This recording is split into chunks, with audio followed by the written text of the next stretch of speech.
E aí galera do FPV, beleza? Abre aqui do canal FPV Brasil e hoje eu vou falar aí de uma coisa super importante que todo mundo aí que quer começar nesse hobby aí do FPV, de drones FPVs, precisa saber, que é Failsafe. Vamos lá?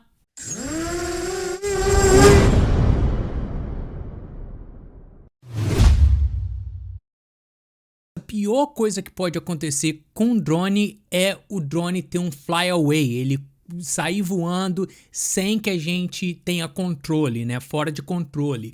O principal motivo de flyaway que a gente tem é realmente quando a gente perde o sinal do rádio com o drone. Então o rádio está enviando o sinal para ir para a esquerda, para a direita, e o receptor no drone não está pegando aquele sinal por qualquer motivo. De repente você está muito longe, de repente tem algum obstáculo, de repente o rádio deu problema ou o receptor deu problema. Qualquer que seja o motivo, isso pode acontecer. O drone simplesmente pode pegar e voar fora de controle, né? E obviamente se ele estiver voando aí em direção a alguém, por exemplo, e bater, isso pode causar um problema muito sério. Para evitar isso, o Betaflight ele tem uma opção que vai dizer pro drone o que o drone vai fazer caso exista alguma falha, né? Que é o que a gente chama de Failsafe. Então vou mostrar aqui no Betaflight como a gente faz para configurar isso. Quando a gente conecta o drone no Betaflight, a gente vem aqui e habilita o modo experiente. Quando a gente faz isso, a gente vai ter essa opção aqui, essa aba chamada Failsafe. No Betaflight, a gente tem dois tipos de falha, né? A primeira, eles chamam de estágio 1 ou Stage 1 e Stage 2. O Stage 1 é quando existe falhas esporádicas no sinal. Então digamos que eu estou aqui e de repente eu dou um comando para a direita e aquele sinal por algum motivo é perdido e o receptor não pega aquilo. Então o sinal está meio que quebrado. Mas não é que o sinal parou totalmente. O receptor consegue captar algum sinal. Quando acontece isso, o Betaflight ele vai ativar o primeiro estágio, o Stage 1. Ele vai usar Channel Fallback Settings. E basicamente o que a gente tem aqui, a gente tem todos os canais e o que vai acontecer caso eu tenha uma falha de Stage 1. O que a gente quer é que o Roll, Pitch, Yaw e Throttle eles fiquem no automático. Isso vai trazer o Yaw, né, que é assim, o Roll e o Pitch pro meio e ele vai colocar o throttle low. Ele vai simplesmente tentar parar e talvez ele fique um pouquinho para frente, um pouquinho para trás, subindo um pouquinho, descendo um pouquinho, mas como isso é uma falha momentânea, isso vai dar tempo para o sinal ser recuperado e você aí então tomar a ação que você tem que tomar, ir para a esquerda, para a direita e tudo mais. As outras opções aqui a gente geralmente coloca no hold.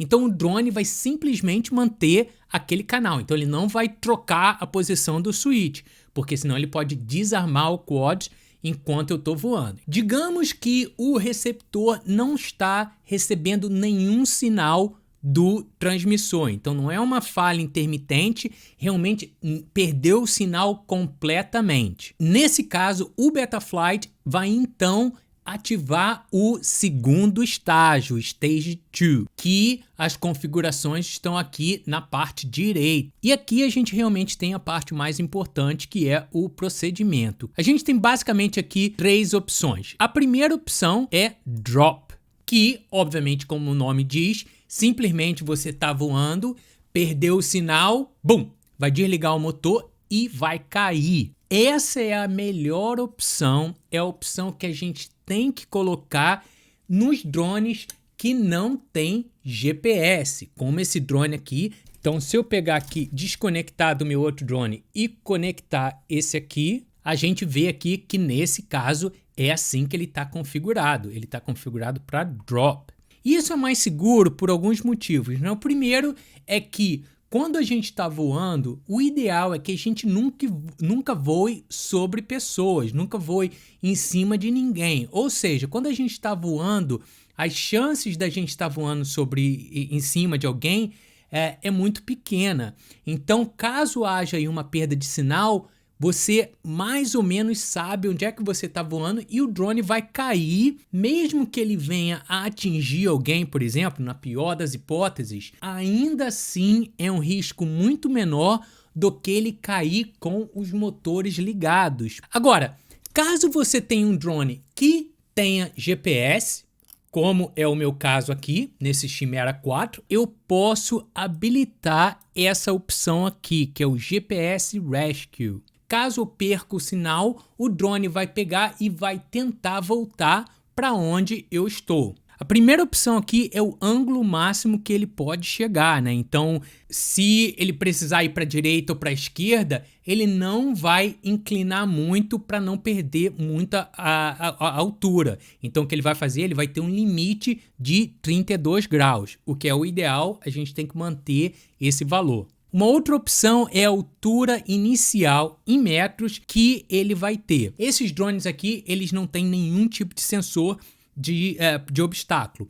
Então, o que a gente tem que fazer é o seguinte, caso a gente perca o sinal, o primeiro passo é fazer com que o drone suba mais alto do que qualquer obstáculo que está perto da gente. Então, se a gente está voando aí perto de prédio, de árvore e tudo mais, o que ele vai fazer é o seguinte, ele vai subir 50 metros e daí para ele então começar a voltar para casa. E 50 metros é uma altura muito grande, então eu sei que não vai ter nenhum prédio, nenhuma árvore aí para que ele bata.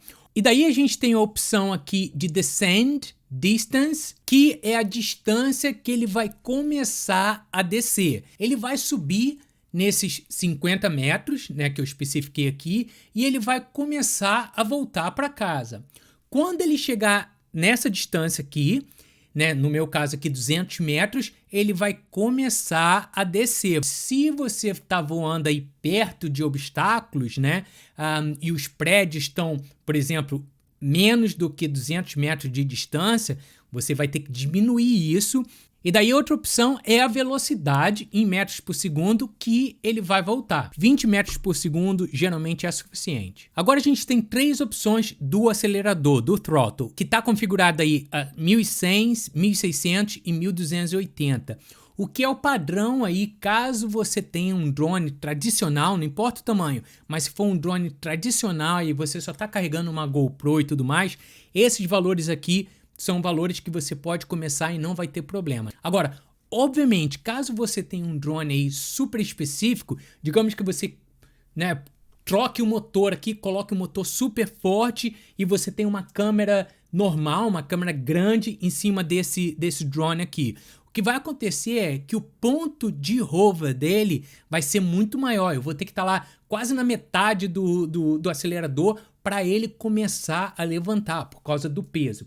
Então, obviamente, se você tiver esse caso onde o seu drone é super customizado, você está carregando muito peso ou alguma coisa do tipo, daí você vai precisar talvez mudar esses valores aqui. Daí a gente tem as opções de a velocidade que ele vai subir e vai descer, né? Então geralmente a gente deixa aqui 5 metros por segundo para subir e 1,5 metros por segundo para descer. Obviamente aí a gente quer que ele desça devagar e daí agora a gente tem as duas opções mais importantes nisso tudo aqui. O número mínimo de satélites que o drone precisa para que ele possa ser armado. O GPS, quando a gente liga o drone, ele vai começar a procurar pelos satélites, né? Procurar os sinais de satélites. Quanto mais sinais de satélite ele usa, né? Ele vai fazer aquela triangulação com mais informações, mais preciso a localização do GPS vai ser, né? Eu acho que a opção padrão que vem aí é 8 ou 9, mas eu uso 6, porque aonde eu vou às vezes demora um pouquinho para pegar, para achar todos os satélites, então eu diminui um pouquinho, porque 6 eu acho que é um número ok, suficiente para ele chegar perto de mim. Talvez aí tenha 5 metros de erro e tudo mais, mas que no meu caso não é muito problema. Caso onde você more, demore muito para chegar a 6 satélites, você pode diminuir um pouquinho. Eu particularmente não iria ir abaixo de 4 satélites, porque daí a gente já pode ter algum problema aí dele de repente não pegar a localização certa e ele acabar indo para um lugar errado. E daí agora a gente tem a opção Allow Arming Without Fix. Essa opção basicamente vai permitir que você ligue o drone sem que o GPS tenha encontrado aquele número mínimo de satélite. O que acontece é o seguinte, digamos que eu tenho essa opção ligada e eu ligo meu drone achou só 4 satélites, por exemplo, só que eu pego e armo ele. Mesmo se depois de 10 segundos de eu estar voando, achando sinal de 10 satélites, por exemplo, né? Não importa. Essa opção, ela só vai funcionar se você armar o drone, se você ligar o drone e o GPS tenha achado o número de satélites mínimos. Então a gente não deve habilitar essa opção, a gente tem que deixar essa opção aqui desabilitada, aonde a gente vai ter que aguardar até o GPS encontrar o número de satélites mínimos para que a gente possa armar. Essa última opção aqui, ele diz basicamente para o Betaflight para que ele não inicie o GPS Rescue realmente se não tiver problema. Ele vai confirmar que houve uma falha geral, a gente precisa armar o GPS Rescue. Então é isso, galera. Se você tiver um drone que não tenha GPS, nessa opção do Failsafe, você quer que ele caia, né, o drop. Caso você tenha GPS, daí você vai configurar para GPS Rescue. Isso é uma coisa que a gente vai ter que fazer para cada drone. Então, se você tem 3 drones, você vai ter que fazer isso para os 3 drones. Isso aí é tão importante que se você for num evento grande aí de FPV, geralmente você tem que provar para o organizador, né, para os organizadores, que o seu Failsafe está funcionando. Então ele vai pedir aí para você remover as hélices, vai pedir para você ligar o drone e vai pedir para você simplesmente desligar o seu rádio, né, para forçar aí um Failsafe para ver que realmente os motores vão parar. Então é isso, galera. Muito obrigado aí por assistir. Espero aí que tenha sido útil. Qualquer dúvida aí, deixa um comentário que eu vou tentar responder o mais rápido possível, beleza? Um grande abraço, vamos dronar!